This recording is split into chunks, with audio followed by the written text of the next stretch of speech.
They called it a modern fairy tale, a girl from the streets, command from the sky-high towers of power, and a love that seemed to conquer everything.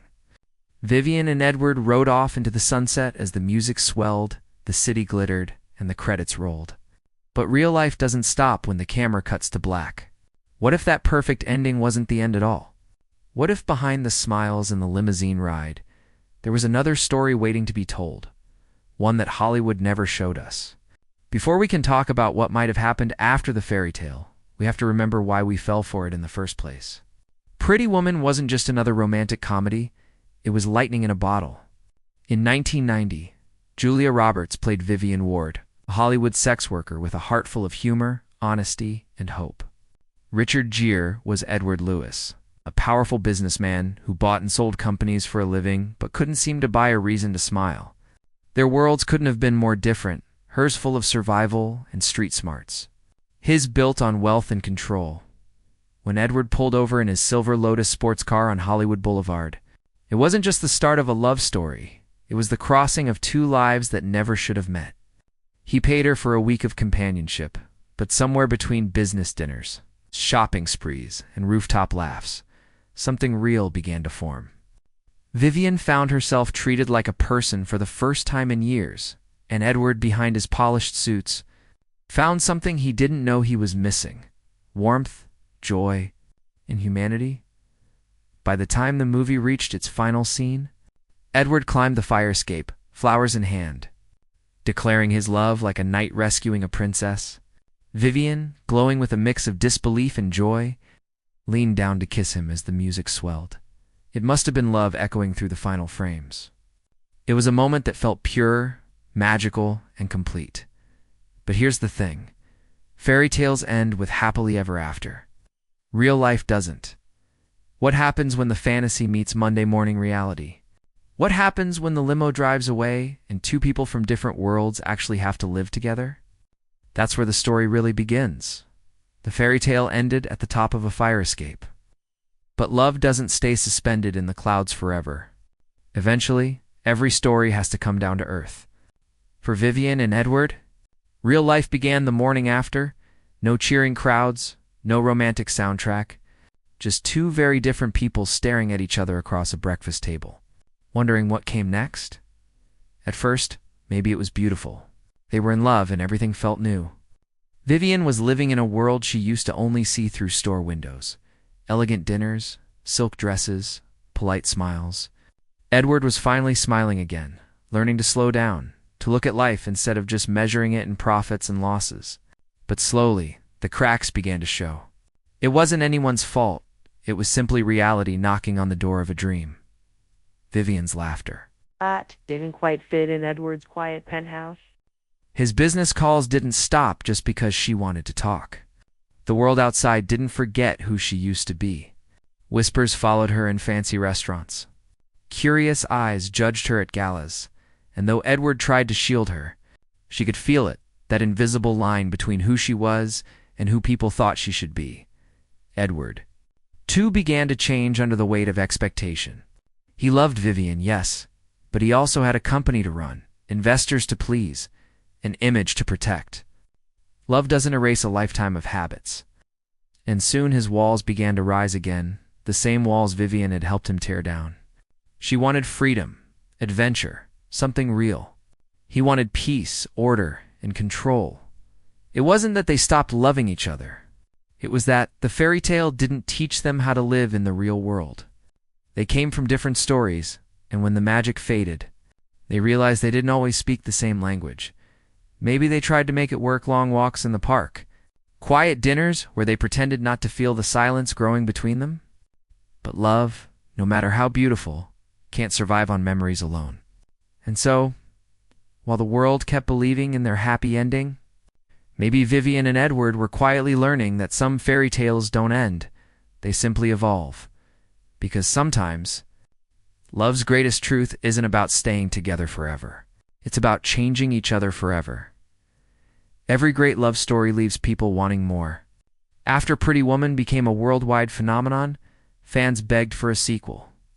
They wanted to see Vivian and Edward years later, maybe married, maybe raising kids, maybe still holding hands in Beverly Hills. but Hollywood stayed silent. No sequel ever came. Why? Because the truth behind Pretty Woman was never as shiny as the movie made it seem. Before it was the sweet romantic comedy everyone adored, Pretty Woman started as something much darker. The original script wasn't even called Pretty Woman. It was titled $3,000, the price Edward paid Vivian for a week. And it wasn't a story about love at all. It was a tragic tale about a woman trapped in a life she couldn't escape, and a man who couldn't save her because he didn't really want to. In that version, there was no happy ending, no limo, no fire escape. It ended with Vivian left alone, heartbroken, holding the money that was supposed to change her life. Then Disney bought the script, and everything changed. They took the pain and turned it into a dream, the darkness into laughter, the tragedy into a fairy tale. Julia Roberts brought warmth, humor, and light. Richard Gere gave Edward a quiet soul instead of a cold heart. Together, they created chemistry so magical that it rewrote the movie's destiny. But behind the smiles and the sparkle, the ghost of $3,000 still lingered, a reminder that this story was never meant to be perfect. Years later, when studios suggested a sequel, both Julia Roberts and Richard Gere said no. Julia once joked that if Pretty Woman 2 ever existed, it would probably begin with a body in a ditch, a brutal nod to the darkness of the original script. She didn't want to undo the magic or cheapen the ending that had meant so much to people. Richard Gere agreed. Their story was complete, even if the world wanted more, and maybe that's why no sequel ever happened. Because the beauty of Pretty Woman was in its illusion. It let us believe that love could heal everything, that class and money and pain could be washed away with one kiss at the top of a fire escape. But the unmade sequel? That's where the truth hides. A truth too raw for Hollywood, and too real for a fairy tale. The credits rolled, the music faded, and for decades, audiences wondered what happened after Edward climbed that fire escape. Did their love survive once the fairy tale lights went out? Hollywood never gave us an answer, but the fans did. Over the years, Pretty Woman lovers from around the world have written, imagined, and dreamed their own sequels, some sweet, some painful, all searching for one thing, the truth after happily ever after. Theory 1, the drift apart story, in this version. Love isn't enough to bridge to worlds forever. Edward returns to his empire. Vivian tries to fit in, but the glitter starts to feel heavy. The same world that once looked magical now feels cold. Maybe she starts taking night classes, chasing the education she never had. Maybe he's proud of her, but they begin to live in different orbits. One morning, they both realize the love was real, but it belonged to another time. They part kindly, still grateful for what they taught each other. Theory 2, the reinvention. Here, Vivian becomes something extraordinary. She uses the chance Edward gave her to rebuild herself completely, not into someone new, but into who she always was beneath the surface. She opens a boutique, helps women who came from the same street she did, and becomes a quiet symbol of self-worth. Edward supports her from afar, but this time, she saves herself. The princess doesn't need the prince, and he's okay with that. Theory 3, Edward's redemption. A softer version, one where Edward truly changes. He sells his company, leaves the endless boardrooms behind, and chooses a life with purpose. Together, they move away from Los Angeles, somewhere calm, somewhere no one knows their names. Vivian teaches him to live, not just exist. Their love doesn't stay perfect, but it stays real. They argue, they learn, they forgive, and that becomes their new kind of fairy tale. Theory for the $3,000 ending. For those who love the bittersweet truth, this version goes back to where it all began, the darker script. Vivian wakes up to find Edward gone, a check on the table and silence in the air. She takes the money, but this time, she doesn't break. She walks out into the morning light, stronger, wiser, unashamed. The story ends not with rescue, but with rebirth. Maybe that's the beauty of Pretty Woman. Every fan sees their own ending in it. For some, it's love everlasting. For others, it's the courage to walk away. Because the truth is, Fairy tales don't have to be perfect to be powerful sometimes.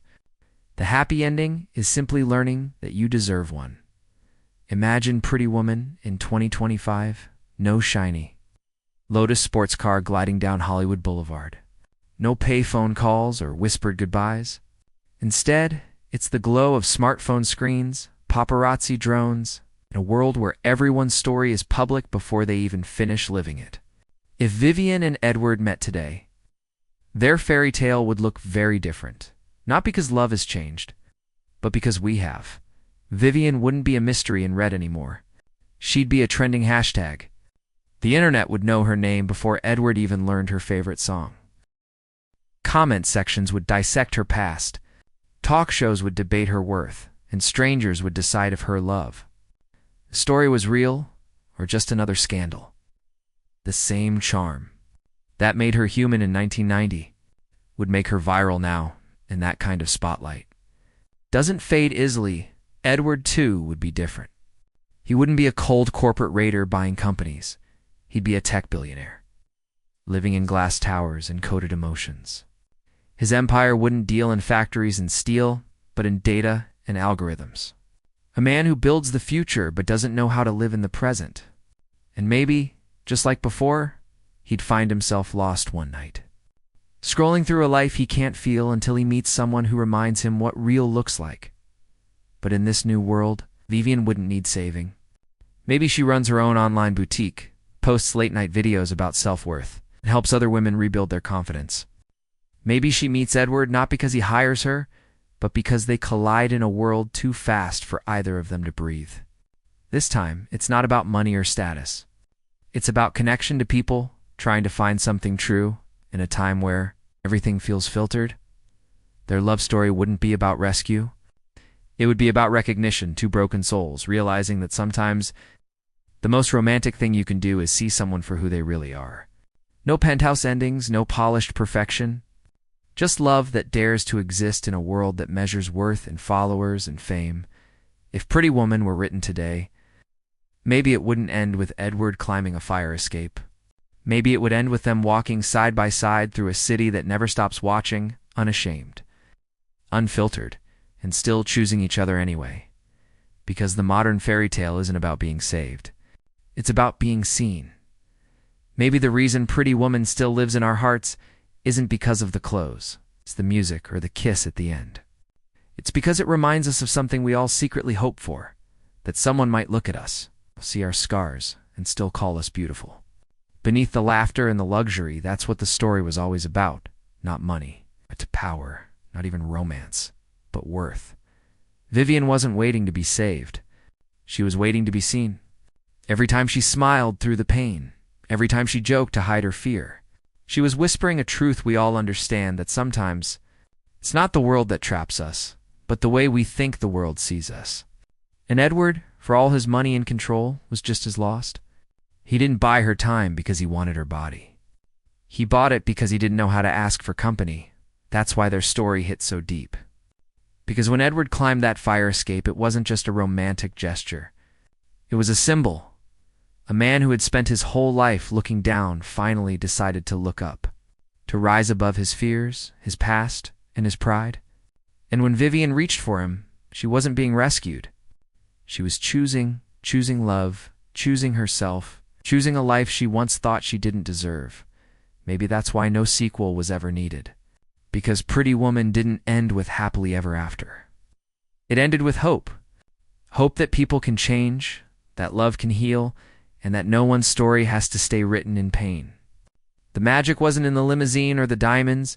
It was in the idea that even in a city built on illusion, something real could still exist. So when we watch Pretty Woman today, we're not just watching a romance. We're watching a reminder that being loved isn't the same as being saved, that the truest kind of love doesn't rewrite who you are. It reminds you that you were worthy all along, and maybe, just maybe, that's the ending every pretty woman deserves.